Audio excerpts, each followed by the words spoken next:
দর্শক সবাইকে শুভেচ্ছা। শুরু হলো সব খবর, যমুনা টেলিভিশনের নিয়মিত আয়োজনে আপনাদের সাথে আছি আমি মনিরুল ইসলাম।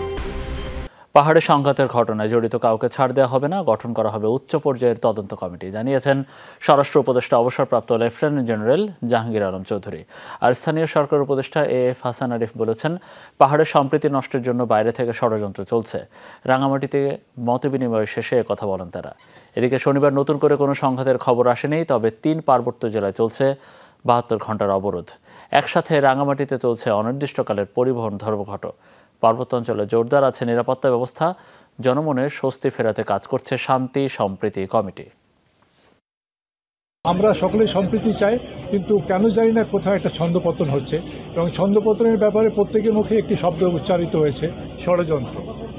যে বাইরের থেকে একটা যেন ষড়যন্ত্র করা হচ্ছে। উচ্চ ক্ষমতা সম্পন্ন একটা তদন্ত কমিটি গঠন করব, এবং এটা আমাদের সহকর্মীদের সাথে আলাপ করার পর। দ্বিতীয় প্রশ্ন হলো, আইন শৃঙ্খলা কোনো অবস্থায় অবনতি হতে দেওয়া যাবে না। ভবিষ্যতে যদি তারা আবার চেষ্টা করে, তাদের যে হাত, এটা আমরা কিন্তু ভেঙে দেব। পাহাড়ের সকলকে ঐক্য ও সংহতি বজায় রেখে মিলেমিশে থাকার আহ্বান জানিয়েছেন তথ্য প্রযুক্তি উপদেষ্টা নাহিদ ইসলাম। শনিবার সন্ধ্যায় খাগড়াছড়ির দীঘিনালা বাস টার্মিনাল এলাকায় ক্ষতিগ্রস্ত স্থানীয়দের সাথে মতবিনিময়কালে নাহিদ বলেন, পাহাড়ে নানা ধরনের বৈষম্য রয়েছে। এখানে বসবাস করা জনগোষ্ঠীর নানা রকমের বঞ্চনা রয়েছে। লড়াই সংগ্রাম করে যে নতুন বাংলাদেশ গড়ার স্বপ্ন দেখা হচ্ছে, সেখানে কোনো বৈষম্য থাকবে না। পাহাড়ে যারা ভেদাভেদ দূরত্ব তৈরি করে সুযোগ নিতে চায়, তাদের কোনোভাবেই সুযোগ দেওয়া যাবে না। এর আগে দীঘিনালার লারমা স্কোয়ারে বৃহস্পতিবার সংঘর্ষের সময় ক্ষতিগ্রস্ত এলাকা পরিদর্শন করেন উপদেষ্টা নাহিদ ইসলাম। কথা বলেন স্থানীয় ও ক্ষতিগ্রস্ত ব্যবসায়ীদের সাথে। সবাই বাংলাদেশের নাগরিক এবং সকল নাগরিকের অধিকার সমান। তো সেই জায়গাটায় আমাদের শ্রদ্ধা সম্মান রাখতে হবে। আমাদের সকল নাগরিকের অধিকার, তাদের ভাষা সংস্কৃতি সবকিছুকে শ্রদ্ধা সম্মান করে একত্রে বসবাস করতে পারি। সকলের অধিকার যাতে সেখানে রক্ষা করা হয়। খাগড়াছড়ি ও রাঙামাটিতে হামলার প্রতিবাদ করেছে সমতলের বিভিন্ন ক্ষুদ্র নৃগোষ্ঠীর ছাত্র যুবক সহ সাধারণ জনতা। জাতিসংঘের অধীনে এই ঘটনার তদন্ত করে তা জনসম্মুখে প্রকাশ সহ 6 দফা দাবি জানিয়েছেন তারা। বলেছেন, 3 পার্বত্য জেলার মানুষের জানমালের নিরাপত্তা চান তারা। একই সঙ্গে নিহতদের পরিবারকে যথাযথ ক্ষতিপূরণ এবং আহতদের সুচিকিৎসা সহ দোষীদের দৃষ্টান্তমূলক শাস্তির দাবি করেন বক্তারা। সেটা বিচ্ছিন্ন ঘটনা নয়, সেটা পরিকল্পিত হত্যাকাণ্ড। বন্ধুরা আমার, যদি পরিকল্পিত হত্যাকাণ্ড না হতো, তাহলে দীঘিনালায় যে ঘটনা ঘটেছিল, সেই জ্বর, সেই আগুন, সেই রাঙামাটিতে গিয়ে ছড়াতো না। এই পাহাড়কে আবারও অশান্ত করার চেষ্টা করা হচ্ছে, পায়তারা করা হচ্ছে। আমরা চাই এটা যাতে বন্ধ হয়। পাহাড়ের যে শান্তি চুক্তি, সেই শান্তি চুক্তি বাস্তবায়িত না হওয়ার কারণেই মূলত এই ঘটনাগুলো ঘটছে। সরকারকে বেকায়দায় ফেলতে পার্বত্য অঞ্চলে সংঘাতের ঘটনা ঘটছে বলে মন্তব্য করেছেন বিএনপি মহাসচিব মির্জা ফখরুল ইসলাম আলমগীর। সরকারকে এ বিষয়ে রাজনৈতিক দলগুলোর সঙ্গে পরামর্শের আহ্বান জানিয়েছেন তিনি। গুলশানে এক ব্রিফিংয়ে কথা বলেন বিএনপি মহাসচিব। পার্বত্য চট্টগ্রামের ঘটনাটাকে আমি কোনো বিচ্ছিন্ন ঘটনা মনে করি না। শূন্যতার সুযোগ নেওয়া, ভারতবর্ষে মণিপুরের যে বিদ্রোহ, সবগুলোকে যদি আপনি আনেন, ভেরি সিগনিফিক্যান্ট, নিঃসন্দেহে একটা part of destabilising the ruling government. যে সুফল আমরা অর্জন করেছি, সুফলটাকে নস্যাৎ করা। সবচেয়ে বড় কথা হচ্ছে যে একটা বিরাজনীতিকরণের প্রক্রিয়াকে শুরু করার চেষ্টা করা। জাতিসংঘ অধিবেশন চলাকালে ভারতের প্রধানমন্ত্রী নরেন্দ্র মোদীর সাথে সাক্ষাৎ হচ্ছে না প্রধান উপদেষ্টা ডক্টর মোহাম্মদ ইউনূসের, তবে বৈঠক হচ্ছে মার্কিন প্রেসিডেন্ট জো বাইডেনের সাথে। কূটনৈতিক সূত্রে এটি নিশ্চিত হলেও আনুষ্ঠানিকভাবে জানায়নি পররাষ্ট্র উপদেষ্টা।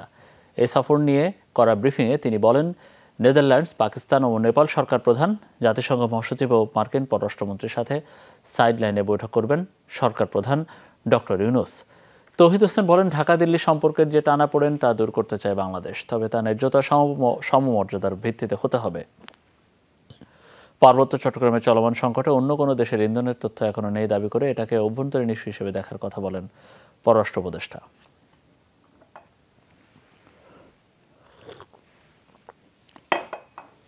প্রতিবেশী যেহেতু পরিবর্তন হয় না, কাজেই কথা কারো পছন্দ হোক বা না হোক, এটা আমার মনে হয় এতটা গুরুত্ব দিয়ে বিবেচনা না করা উচিত। আর এই কারণে দেখা হচ্ছে না বা উনি দেখা করবেন না, আমার তা মনে হয় না। ওনাদের দুজনের উপস্থিতি নিউ ইয়র্কে একসাথে হচ্ছে না, কারণ জনাব মোদি একটু আগে চলে আসছেন, আর আমাদের চিফ অ্যাডভাইজার একটু দেরিতে যাচ্ছেন। দুর্গাপূজা উপলক্ষে ভারতে ৩,০০০ টন ইলিশ রপ্তানির অনুমোদন দিয়েছে বাংলাদেশ সরকার। আজ বাণিজ্য মন্ত্রণালয় ইলিশ রপ্তানির অনুমতি নিয়ে একটি প্রজ্ঞাপন জারি করেছে। এতে বলা হয়, বিভিন্ন রপ্তানিকারকদের আবেদনের প্রেক্ষিতে শর্ত সাপেক্ষে ইলিশ রপ্তানির অনুমোদন দেওয়া হয়েছে। এর আগে দুর্গাপূজাকে সামনে রেখে ইলিশ মাছ চেয়ে বাংলাদেশ সরকারকে চিঠি দিয়েছিল ভারতের ফিশ ইম্পোর্টার্স অ্যাসোসিয়েশন। গত ৯ সেপ্টেম্বর অন্তর্বর্তী সরকারের পররাষ্ট্র উপদেষ্টা বরাবর এই চিঠি পাঠানো হয়। তথ্য অনুযায়ী ২০২২-২৩ অর্থবছরে ১৩০০ টনের বেশি ইলিশ রপ্তানি করেছে বাংলাদেশ। দেশকে এগিয়ে নিয়ে জনগণের ভাগ্য পরিবর্তন করতে হলে শুধু সংস্কার প্রস্তাবে থেমে থাকলে হবে না, আদায় করতে হবে রাজনৈতিক অধিকার। সিরাজগঞ্জের জনসভায় অনলাইনে যুক্ত হয়ে মন্তব্য করেছেন বিএনপির ভারপ্রাপ্ত চেয়ারম্যান তারেক রহমান। বলছেন, যতদিন মানুষের ভোটের অধিকার নিশ্চিত না হবে ততদিন আন্দোলন চালিয়ে যাবে বিএনপি। গণতান্ত্রিক সংগ্রামে হতাহতদের আর্থিক সহায়তা দিতেই সিরাজগঞ্জ ৫ সংসদীয় আসনে বিএনপির এই সমাবেশ। শেখ হাসিনা সরকার পতনের পর থেকে ধারাবাহিকভাবে জেলায় জেলায় এমন কর্মসূচি পালন করছে দলটি। আমরা যে সকল সংস্কার প্রস্তাব করেছি সেই সকল সংস্কার প্রস্তাবেই থেমে থাকলে চলবে না। আমাদেরকে সেই সাথে বাংলাদেশের মানুষের রাজনৈতিক অধিকার যে অর্জন, সেই অধিকার অর্জন যেমন আমাদেরকে করতে হবে, একইভাবে আমাদেরকে জনগণের অর্থনৈতিক যে মুক্তি সেটির ব্যাপারেও আমাদেরকে চিন্তা করতে হবে। ঢাকা বিশ্ববিদ্যালয়ের আবাসিক হলে গণপিটুনিতে তোফাজ্জল হত্যার ঘটনায় অভিযুক্ত ৮ শিক্ষার্থীকে সাময়িক বহিষ্কারের কথা জানিয়েছেন প্রক্টর অধ্যাপক সাইফুদ্দিন আহমেদ। তবে এখনই ছাত্র রাজনীতি নিষিদ্ধের চূড়ান্ত সিদ্ধান্ত হয়নি বলেও জানান তিনি। বলেন, রোববার থেকে ক্লাস শুরু হবে। এদিকে বিশ্ববিদ্যালয়ে এভাবে মানুষ হত্যার ঘটনায় ক্ষোভ জানিয়েছেন শিক্ষকরা। শিক্ষক নেটওয়ার্কের ব্যানারে হয় প্রতিবাদ সমাবেশ। তোফাজ্জল হত্যার দায় বিশ্ববিদ্যালয় প্রশাসন ও হলের হাউস টিউটররা এড়াতে পারেন না বলেও জানিয়েছেন শিক্ষকরা। দায় আমরা কি করে এড়াবো, কি করে আমরা এড়াচ্ছি, এবং যেহেতু আমরা এড়াচ্ছি সুতরাং এই বিষয়টা সবার সামনে আসা প্রয়োজন, যেটা এড়ানোর মতো কোনো স্লিপ না। কিন্তু মনোবিজ্ঞান হিসাবে আমি যেটা বুঝেছি, এই মানুষগুলো যারা এই কাজটা করেছে তারা চরমভাবে অসুস্থ, মানসিকভাবে অসুস্থ। ঢাকা বিশ্ববিদ্যালয় হল প্রশাসন তার আসন বাতিল করার পদক্ষেপ নিয়েছে। ঢাকা বিশ্ববিদ্যালয় কর্তৃপক্ষ ঠিক আজকে সকালবেলাই ওই ৮ জনকে সাময়িক বহিষ্কারের আদেশ জারি করেছে।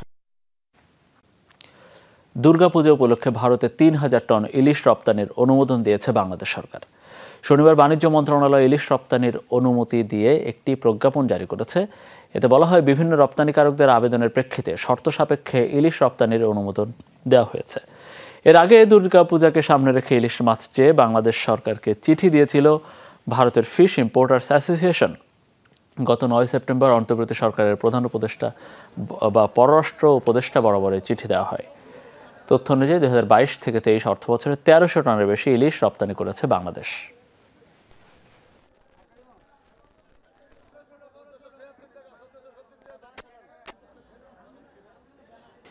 ঢাকা বিশ্ববিদ্যালয়ের আবাসিক হলে গণপিটুনিতে তোফাজ্জল হত্যার ঘটনায় অভিযুক্ত ৮ শিক্ষার্থীকে সাময়িক বহিষ্কারের কথা জানিয়েছে প্রক্টর অধ্যাপক সাইফুদ্দিন আহমেদ। তবে এখনই ছাত্র রাজনীতি নিষিদ্ধের চূড়ান্ত সিদ্ধান্ত হয়নি বলেও জানিয়েছেন তিনি। বলেন, রোববার থেকে ক্লাস শুরু হবে। এদিকে বিশ্ববিদ্যালয়ে এভাবে মানুষ হত্যার ঘটনায় ক্ষোভ জানিয়েছেন শিক্ষকরা। শিক্ষক নেটওয়ার্কের ব্যানারে হয় প্রতিবাদ সমাবেশ। তোফাজ্জল হত্যার দায় বিশ্ববিদ্যালয় প্রশাসন ও হলের হাউস টিউটররা এড়াতে পারেন না বলেও জানান বক্তারা। দায় আমরা কি করে এড়াবো, কি করে আমরা এড়াচ্ছি, এবং যেহেতু আমরা এড়াচ্ছি সুতরাং এই বিষয়টা সবার সামনে আসা প্রয়োজন, যেটা এড়ানোর মতো কোনো স্লিপ না। কিন্তু মনোবিজ্ঞান হিসাবে আমি যেটা বুঝেছি, এই মানুষগুলো যারা এই কাজটা করেছে তারা চরমভাবে অসুস্থ, মানসিকভাবে অসুস্থ।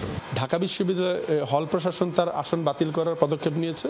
ঢাকা বিশ্ববিদ্যালয় কর্তৃপক্ষ ঠিক আজকে সকালবেলাই ওই ৮ জনকে সাময়িক বহিষ্কারের আদেশ জারি করেছে।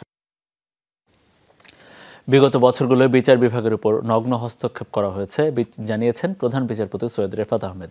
তাই বিচার বিভাগের স্বাধীনতার জন্য পৃথক সচিবালয় গঠনের প্রস্তাব শিগগিরই আইন মন্ত্রণালয়ে পাঠানো হবে বলেও জানান তিনি। এছাড়া সুপ্রিম কোর্টে বিচারক নিয়োগের নীতিমালার করার কথাও জানান প্রধান বিচারপতি। বিচার বিভাগ থেকে যেন আর কোনো অবিচার না হয় সেটা নিশ্চিত করার আহ্বান জানিয়েছেন আইন উপদেষ্টা। একই সাথে শুভেচ্ছা ও স্বাগত। অধস্তন আদালতের বিচারকদের উদ্দেশ্যে বিচার বিভাগের রোডম্যাপ তুলে ধরার আয়োজন ছিল সুপ্রিম কোর্টের মূল ভবনের ইনার গার্ডেনে। সকালে আয়োজিত এই সভায় বিচার বিভাগ থেকে দুর্নীতি দূর করার প্রত্যয় জানান অ্যাটর্নি জেনারেল। শুদ্ধি অভিযানের মাধ্যমে বিচার বিভাগের সকল স্তর থেকে দুর্নীতি নির্মূল করা সংশ্লিষ্ট কর্তৃপক্ষের নৈতিক দায়িত্ব এবং বড় চ্যালেঞ্জ বলে আমি বিশ্বাস করি। সভায় বিচার বিভাগ সংস্কারে বেশ কিছু প্রস্তাবনা তুলে ধরেন প্রধান বিচারপতি। বিগত বছরগুলোতে বিচার বিভাগের উপর নগ্ন হস্তক্ষেপ করা হয়েছে, তাই নতুন এই বাংলাদেশে আমরা এমন একটি বিচার বিভাগ গড়তে চাই যেটি বিচার বিভাগ এবং সততা ও অধিকার বোধের নিশ্চয়তার একটি নিরাপদ দুর্গে পরিণত হবে। প্রধান বিচারপতি জানান, সুপ্রিম কোর্টে বিচারক নিয়োগের নীতিমালাও করা হবে।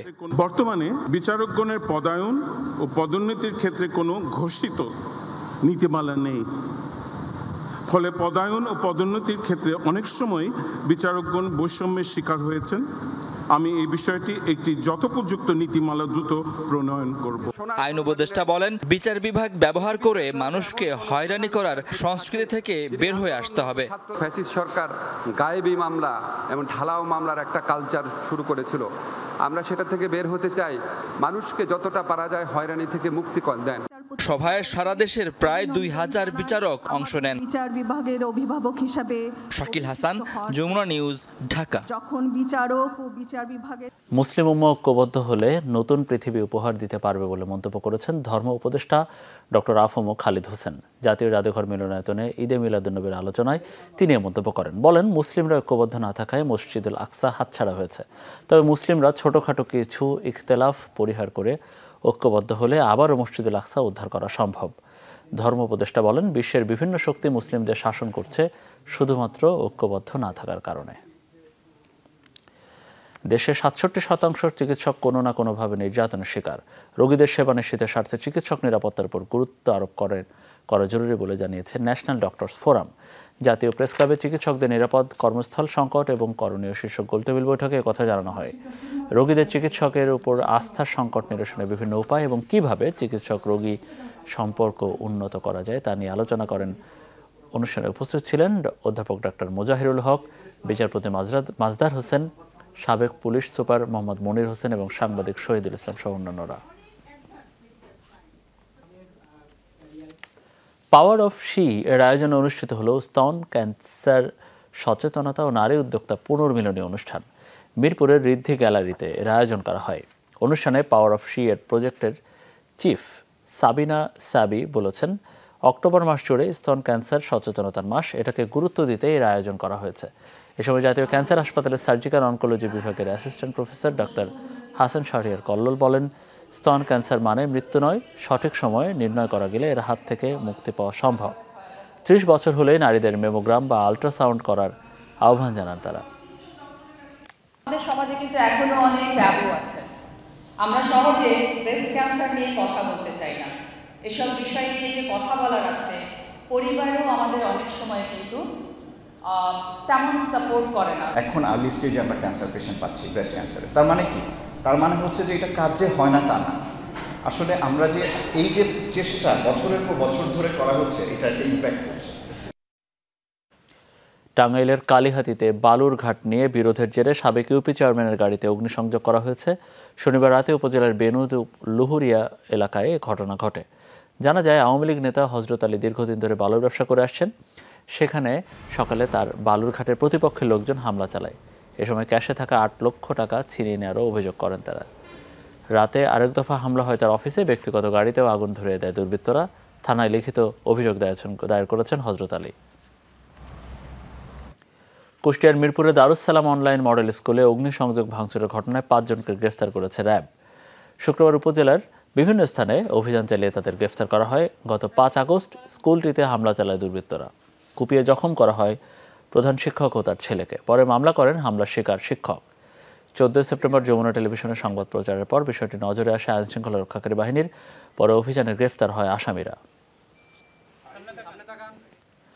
আহসানুল্লাহ ডিবেটিং ক্লাবের আয়োজনে গত 2 দিন ব্যাপী অনুষ্ঠিত হয়েছে অ্যাম্ব্রেলা প্রেজেন্টস 6ষ্ঠ অস্ট্রো ডিসি ন্যাশনালস 2024। বিশ্ববিদ্যালয় পর্যায়ের 32টি দল ও কলেজ পর্যায়ের 24টি মোট 56 দলের অংশগ্রহণে অনুষ্ঠিত হয় এই বিতর্ক যুদ্ধ। প্রতিযোগিতায় বিতার্কিকরা বিভিন্ন বিষয়ে পক্ষে বিপক্ষে যুক্তি উপস্থাপন করে নিজের দলকে এগিয়ে নিয়ে যায়। 4টি পর্বের বিতর্কের পর সেরা 8টি দলকে কোয়ার্টার ফাইনালে ওঠে। দুদিন তুমুল লড়াইয়ের পর কলেজ পর্যায়ের চ্যাম্পিয়ন হয় ঢাকা সিটি কলেজ এবং রানার আপ হয় মিরপুর ক্যান্টনমেন্ট পাবলিক কলেজ। এদিকে বিশ্ববিদ্যালয় পর্যায়ে চ্যাম্পিয়ন হওয়ার গৌরব অর্জন করে জগন্নাথ বিশ্ববিদ্যালয়। রানার্স আপ হয়েছে জাতীয় কবি কাজী নজরুল ইসলাম বিশ্ববিদ্যালয়। দর্শক, এই ছিল আমাদের আজকের সব খবর আয়োজনে। এতক্ষণ আমাদের সাথে থাকার জন্য আপনাদের সবাইকে অনেক অনেক ধন্যবাদ।